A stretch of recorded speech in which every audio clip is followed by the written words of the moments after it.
Having an opinion about this and expressing an opinion, it doesn't do a lot of good. I guess from maybe a marketing and messaging perspective, me sharing this opinion helps to connect with people that might be our clients because at least they know I understand. But the real question is, what do we do about this? What do we do with this information? And how we are approaching advising our clients as they prep their company for transition. Yeah. I'm gonna Hey, I'm back again with Nick Anderson from One Accord. This is John Martinka with the Getting the Deal Done podcast. And today we're going to have a little different discussion rather than just business value increasing and that. We're just going to talk about a few things that are going on in the world and the economy and give our thoughts. So, welcome, Nick. Hey John, good to see you. Good to Yeah. see you, man. Yeah, so this will be, I think it'll be an interesting discussion because, all the other ones we have, somehow we always ended up how you and I have an owner dependency in our business, so we're very aware of it with clients. Yeah. Yes. Well, that is the kind of the evergreen topic when it comes to enterprise value creation and extraction. But I'll tell you, I'll just play off of that word, extraction. Local news here, you and I are in the Pacific Northwest, the kind of east side area of Seattle, and businesses are being extracted from our local economy right now. Owners, investors are pulling out. Um, and you and I kind of shared a thought or two back and forth on this, and I just think it's timely, it's relevant, and it's probably going to be relevant for a while. There's a few places in our economy where this is having a noticeable impact, and so I think we should talk about it. Yeah, and I think there's multiple extractions because the city of Seattle is losing to Bellevue and other places, That's right. and the whole region is losing, and the state is losing. And I know that the politicians will say, "Oh, it's not happening in a big way," but you talk to attorneys. And they're Yeah. talking about people redomiciling and all of that if they're preparing for sale in a couple years. And they say, I want to be away from this state's taxes and get the business and me redomiciled. Yep. I generally don't take a public stance on political issues or hot Yeah. topics. Generally speaking, it's better business not to. But this is one where I said to you, it's a hill that I'm willing to stand on. The governors and legislators, elected officials that are making decisions that impact business owners choosing to leave, they're making a huge mistake. And it's going to cost the state of Washington, the city of Seattle, millions in tax revenue. It's an unintended consequence. I hope it's unintended, but it will happen. It will happen. And I'm not a doomsdayer. I'm not saying that everybody's going to leave the city or the state, and certainly there will be more innovators that pop up. But here's a case in point. Hearing from one of our only local VC firms just this morning. We don't have a lot of VC activity in this area. We should, but we don't. And he was talking about one of their companies.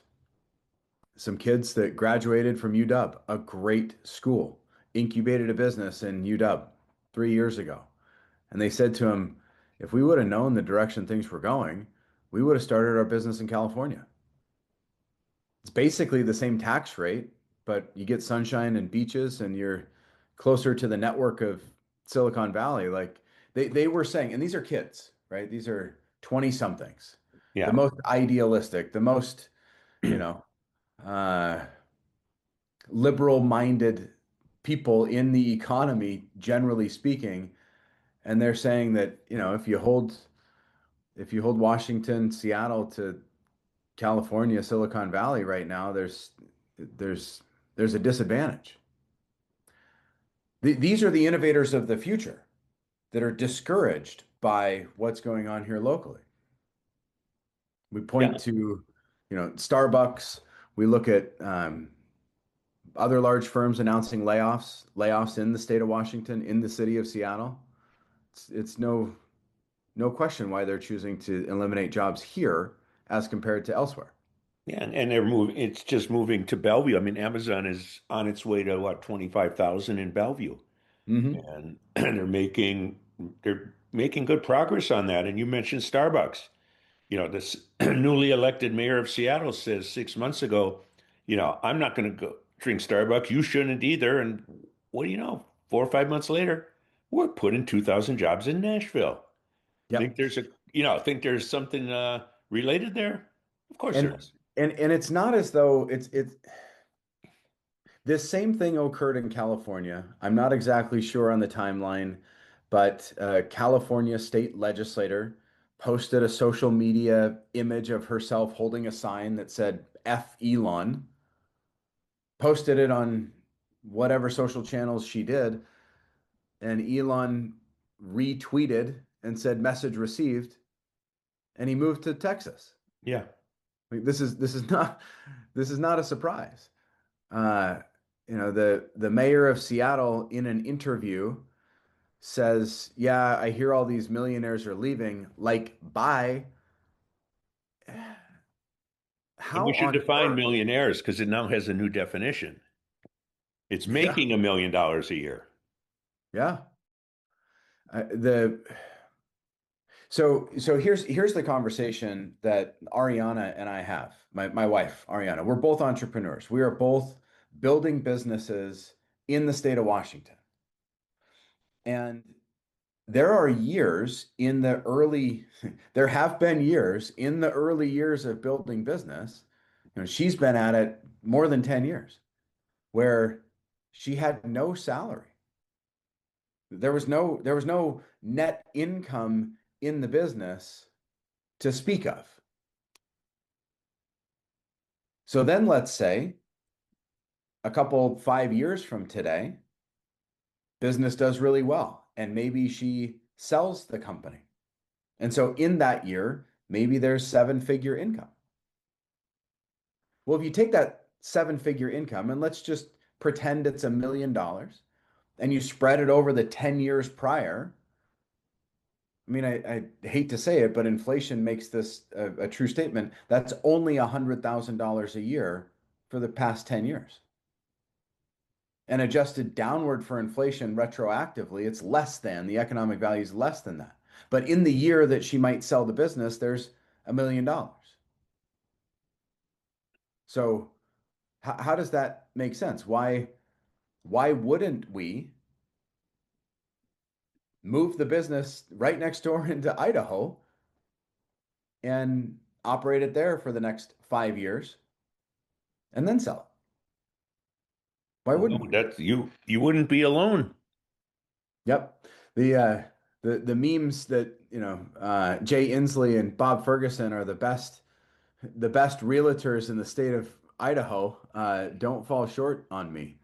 I heard a rumor that Inslee bought a home in Idaho too. Yeah. After, I mean, the the irony there is not lost on me. Anyhow, uh, my my position on this is as an advocate for the innovators, the creators in the state, those who take the risk to create the jobs that provide for the economy. And it has just been made very clear in the state of Washington and the city of Seattle, those those businesses, those companies are not welcome. It's an adversarial environment to do business locally, and that's not good for anyone. And that goes back before the millionaires tax that's going to hit in a couple years. Hmm. We have a lot of contacts in the Portland area because it's on the border.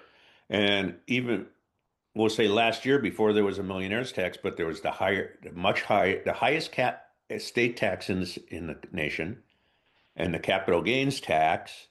And CPAs and attorneys down there were telling us people who had moved into Washington across the border were now talking about moving back to Oregon for lower taxes.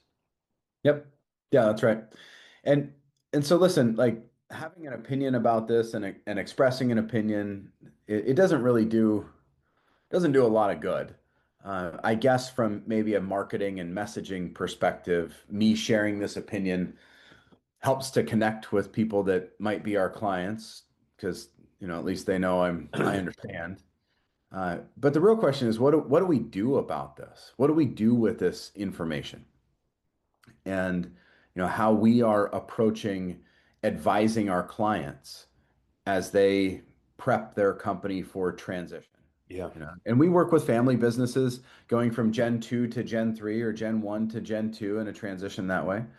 We work with owners that are going to sell their business in the open market. They'd work with you to market the company and sell it to strategic or financial or, third party buyer. And so, what we do is we bring in the tax attorneys, the estate planning attorneys, the CPAs early on in this process. And it's changing how we approach our clients.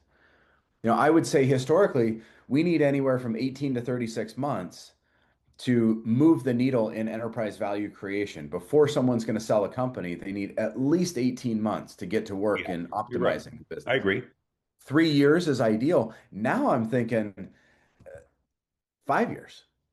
5 years is when we need to start thinking about where am I going to live for tax purposes when I sell this company?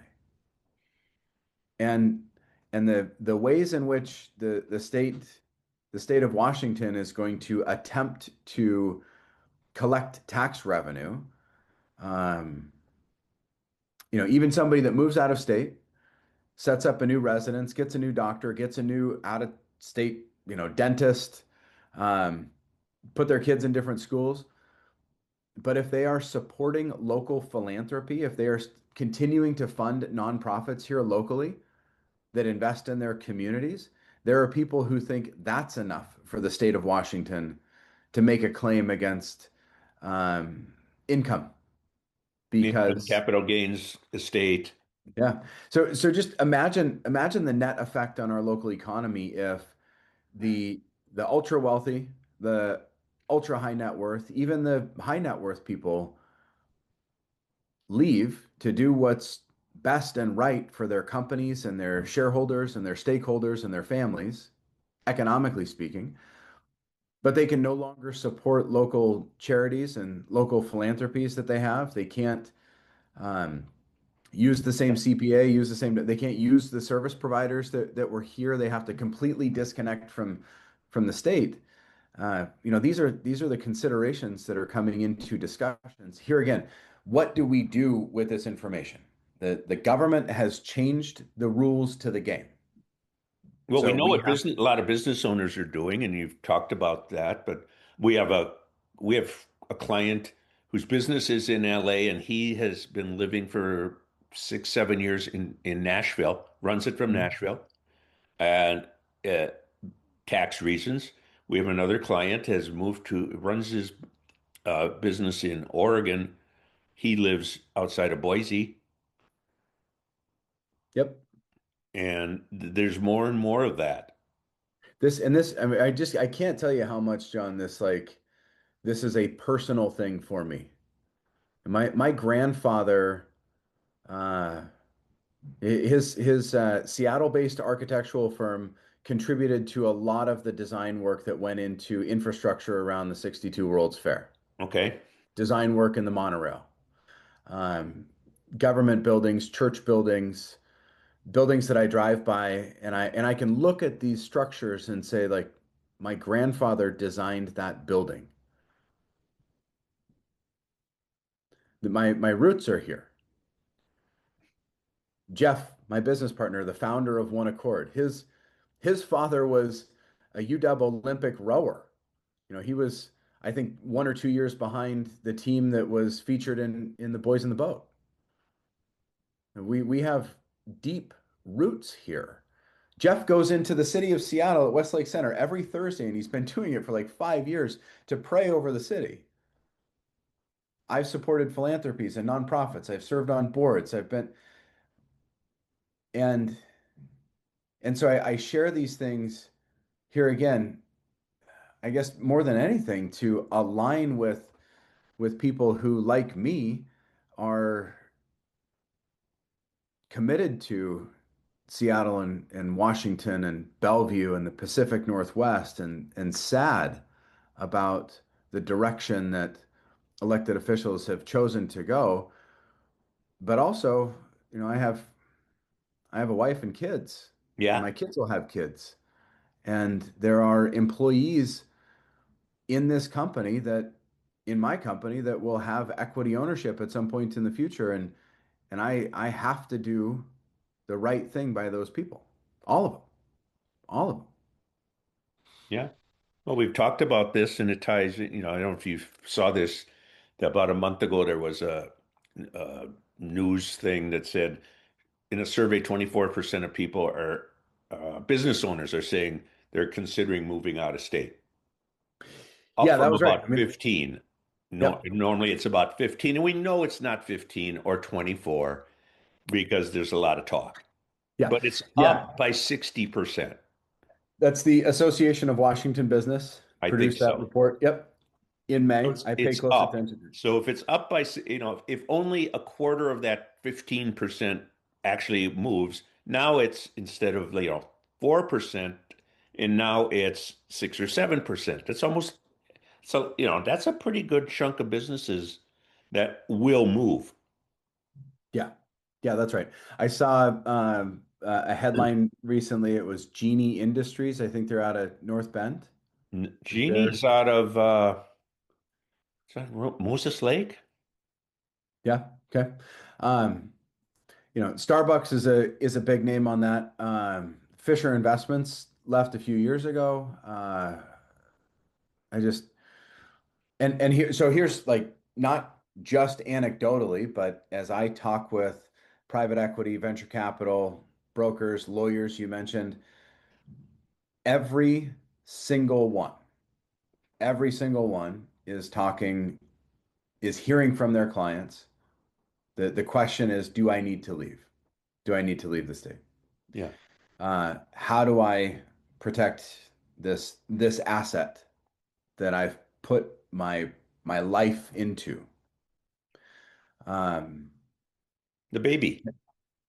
yeah, yeah, and And it's it accelerates the, boy, as we get older, wouldn't we like to live somewhere warmer? yeah. Listen, Eastern Washington is delightfully warm, and we've got a place in right next to the gorge, and the weather there is wonderful. Late spring all the way into late fall. Yeah. Um, Taxes don't change just because you go over the mountains as much as the eastern part of the state wishes they would.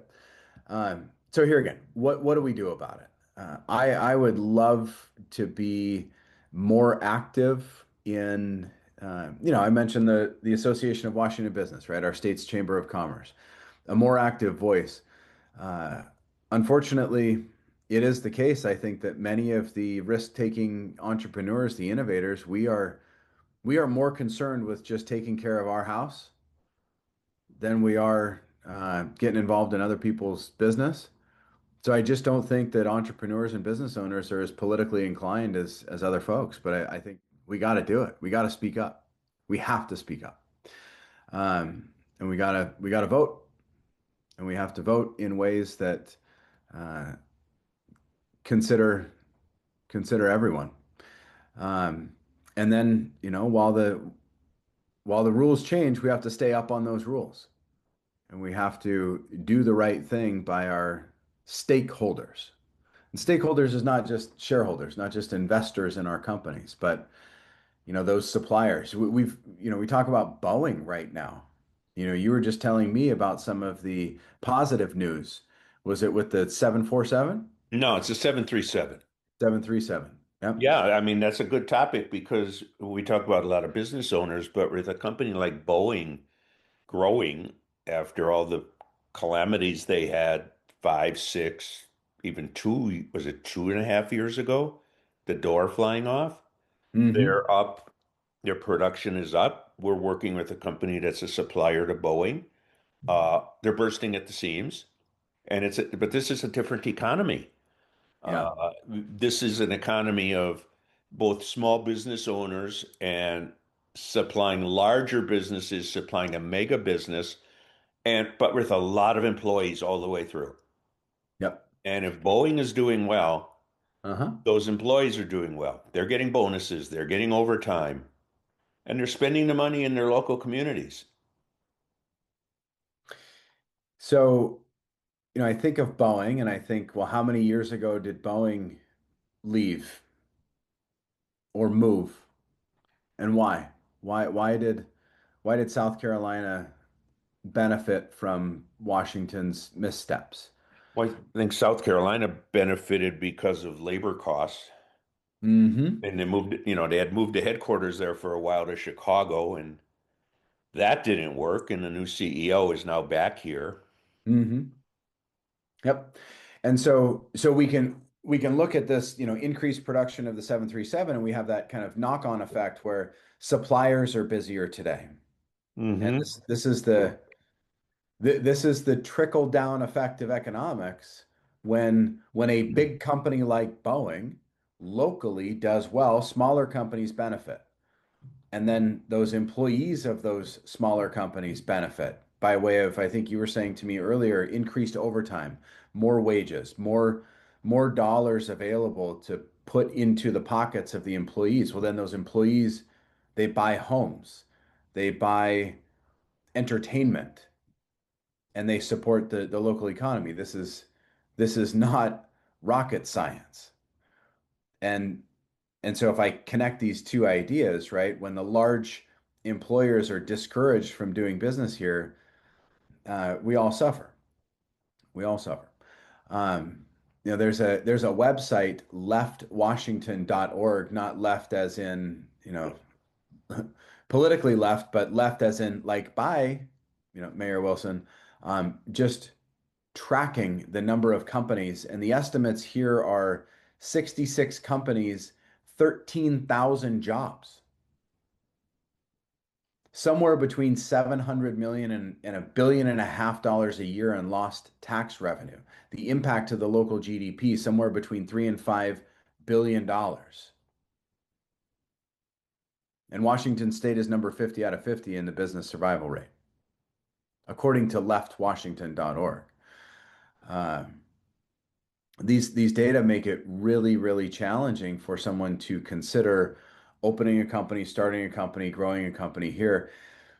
If you have other options, Great like point. you just mentioned before, you've got family and ties, and that can be a motivator to stay where you are. It's what's Uh, keeping us here. Yeah, yeah, you bet. because your business, your clients are national. They are. You Yeah. can I you could be anywhere. I don't need to be here. Now, No, Ariana's business is hyper local. She's got a design build company. She can do architectural design or, interior design remotely anywhere in the world, but getting a construction crew to go from Austin, Texas up to Medina, not very economical, right? In no. that side of the company. Um, so yeah, if there are options, my mother is here. She doesn't want to leave the state. She doesn't need to. The implications here, she's fine. Um, yeah, yeah, it's a thing. But back to Boeing and the effect there, and as I was saying, kind of that trickle down. Um, the opposite occurs when big businesses leave, and if you just look at the number of home listings right now, Yeah. uh, we have a home, a rental property that we've had on the market nearing 100 days. We've lowered price on it twice. I've hit the bottom. I'm not going to sell for less. I'll just take it off the market and rent it again. Uh, there are more listings now than ever, and those who are counting on home equity value to support their life, they're being impacted negatively here. Um, the My daughter, who's a realtor, uh, she's being impacted. The effects here are widespread.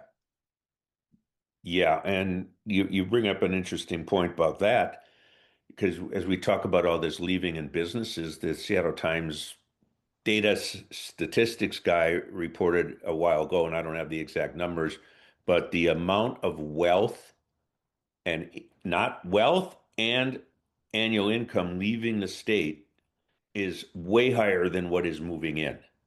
So people highly skilled with money, earning money, when they move out, and it's a younger, less skilled, less wealthy group uh, coming in, that's less money that gets spent in the local restaurant and the bar and the gift shop and all of that. All those things.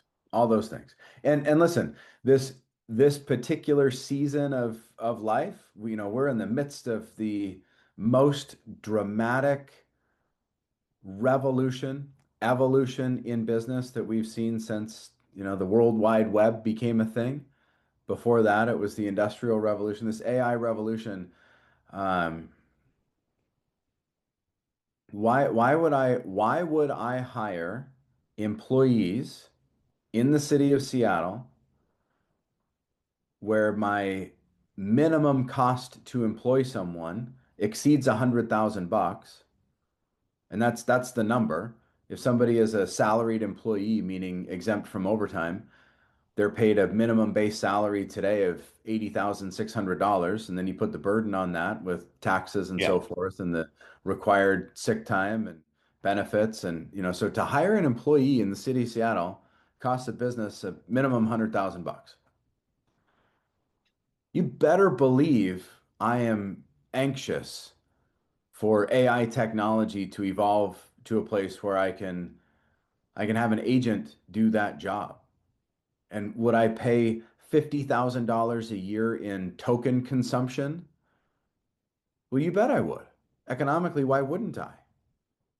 If I can have an agent do 70% of the work or 80% of the work for 50% of the cost. And that's an extreme example. 50,000 in token usage is an enormous amount of compute. Right. So we're right in the midst of this situation where the local government is putting pressure on businesses, and businesses, there is a release, there is an out here. And There, it's no, no, there are many outs. yeah, They're good. moving across the lake, across the state, out of the state, into AI, offshoring near, far. I Yep. mean, one of our CPA good referral source firms has a complete team in the Philippines. Yep. They have dozens of U.S. licensed CPAs. Yep. Yeah, there's a another consulting firm that they're way bigger than us, and so I aspire to be like them. And they somewhere in the neighborhood of 40% of their employees are near shore. Yeah, Same yeah, time zone, different continent. yeah. Yep. So Nick, And we've talked about these couple of things. Let's talk about one more before we have to leave in yeah, it looks like 9 minutes. yeah. Thanks for Uh, letting me opine on this. This yeah, well, you're good at opining. yeah. So, headline from Bloomberg, I got it right here. Price surge to hit American grocery stores, as if we Yeah, haven't had enough. And it's seriously. not, the politicians will say it's greed, but they point out the agricultural business has been hit hard by Yep. excessive rain, excessive heat, hail, all kinds of stuff. We know what tariffs have done, and we know where fuel prices are. Yeah. And it just ties into what we were talking about is except on the lower end, because Yep. if you're spending 200, not 150 in the grocery store every week, you're not going to go out for dinner as much. And That's entirely right. Yeah. yeah, And and this current year, like this, 2026 going into the summer, um, atmospherically, the weather ain't good globally for food supply. And I won't go into that. We don't have enough time, but um, just the cost of groceries, and then compound that, you go out to a restaurant for dinner. I made the joke with you before we went on air here. I can't take my kids out for a burger for less than $100 in this area, right? And so, that has an impact on everyone. So, Inflation, inflation in goods, cost of food, cost of fuel, and everybody's going to point a finger. It's not me, it's them. Yeah. It's not me in the Well, state, it's the what are you feds. hearing from your clients or what are your consultants hearing? Because what I'm hearing from some is people, want raises. Yeah. And Yep. if you give them a raise, you got to charge more. So we are in the fortunate position of being in growth mode, um, and and so we are, we're looking at hiring personnel, and our budget forecast for who are I just said it. You can't hire a person in and around the Seattle area without budgeting $100,000 for their all-in cost Minimum. minimum. That's right. Um, and this is really employees at all levels. Now, sure, you can hire part-time employees at 22, 20. I mean, shoot, my 16-year-old son is working as a, kind of grunt laborer. He's 16. It's his first job. All he can do is pick up two by fours and take them from this pile to that pile. But he's getting paid like 22 or 23 bucks an hour. Um, and thankfully, he lives at home and I pay for, just about everything in his life, but even that is hardly enough for him to put gas in his car and pay for the insurance in his car and buy Chipotle whenever he wants. Like this real, man. Yeah, and we all pay for it. And I've been you were opining on all the other stuff. I've always been saying, why do we have a minimum wage for everybody? Because the 16-year-old kid, when I was 16 in my first job, I wasn't worth that No, buck or no. two an hour, whatever it was. And just like your son is probably not worth 22 bucks an hour, but I he's mean, got to he's get paid it. Why aren't there graduated scales, teenagers, entry level? Because minimum wage is not meant to be anything more than entry level and learn yeah. skills in advance. Yeah, I mean his worth is priceless to me for sure. But Yeah, his economic contribution into that company, not not 22 bucks every single hour that he's there. no, Now, the time that he does get that stack of two by fours into the truck, right? That might have been worth the $4 for the 7 minutes that he did it. But, um, so the the question I just want to keep bringing this back to is okay, so there's all these ideas, the stuff going on, the observation, stuff's getting more expensive. It's harder to hire people, it's harder to keep people employed. It's harder to keep businesses in the state. So what do we do about that? And just the bottom line, like oversimplified answer is plan. And that for me and for our clients, it's uh it's shifting the timeline from 18 to 36 months to a 5 years. Start having conversations with your CPA, with your attorney, with your wealth manager. Um, I just don't think the tides are going to turn inside of 5 years. I think the train has left the station, and the millionaire's tax is going to soon be the half a millionaire's tax to the quarter millionaire's tax. I do not believe the politicians who you don't say believe our governor says he will veto anything that lowers that amount? absolutely not, Okay, because I don't either. he doesn't control the next governor. So fine, Bob, you might keep your promise for 3 years, but you can't make a promise for someone else. So plan, Well, plan, plan. I agree with you completely. I'm gonna take it another direction though, as we look towards wrapping up here, is that it's education is the biggest thing. And it is, the politicians, and especially on the education side, and the teachers' unions think throwing more money at it makes it better, but we're not getting the results. And I look at one of our clients, about 60 employees. Where is their turnover? Their turnover is when they bring people in to train because it's hard to find experienced people. They have a lot of turnover because these people just can't handle it. They haven't been taught how to be an employee, how to work, how to grasp concepts and make decisions. Yeah, our entire economy or the collection of economies, as you've said very smartly, we don't just have one economy, there are multiple economies. Years ago, we look at the Rockefellers and the Carnegies and the those entrepreneurs, and they built systems that supported a way of a way of being, an MO, a mode of operation. And that has all changed. It's all changed. If if we as entrepreneurs, if we as business owners don't adapt to that change, it just ain't going to work. And so one of the things that we have done, that One Accord has done for 25 years, is lead organizations through transitions into growth with an eye on maximizing enterprise value. But at the core of it, what we do is lead change management initiatives, whether it's a new revenue plan, whether it's closing down a non-performing division and reinvesting the the resources into performing divisions, transitioning through ownership. It's change management. And this particular season that we are in, there are so many headwinds and tailwinds and factors at play here that getting change management right is likely going to be accretive to enterprise value. Let me say that more plainly. Getting through this stuff is either going to make or break companies, and getting through it is going to require effective change management. That's And that's the message.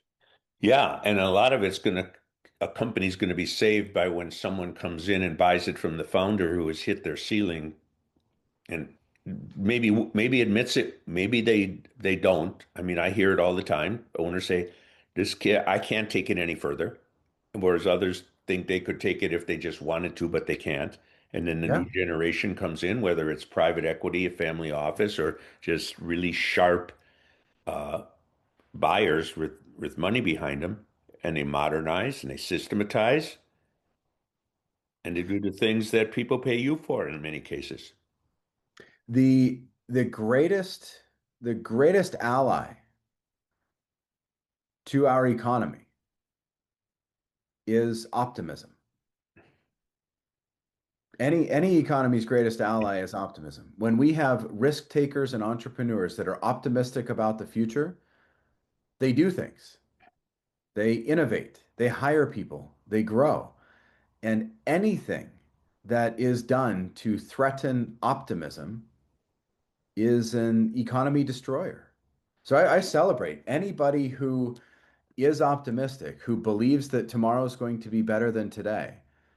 Uh, those are going to be our modern day heroes because they'll take the risk, they will innovate, and they'll create the jobs that provide opportunities for all of us to live into the whatever the new version of the American dream is. And based on your line of thought there, in many cases, the politicians are the barriers. And Today, that is a that's very hundred true percent true in Seattle, in Washington in State. many places. Yep. So, on that note of optimism, it's time to wrap up. Yeah. And Well, this 30 minutes went quick. yeah, so we will, Nick, thank you. We'll see you next month and with more fun stuff like this to talk about. Thanks, John. Okay.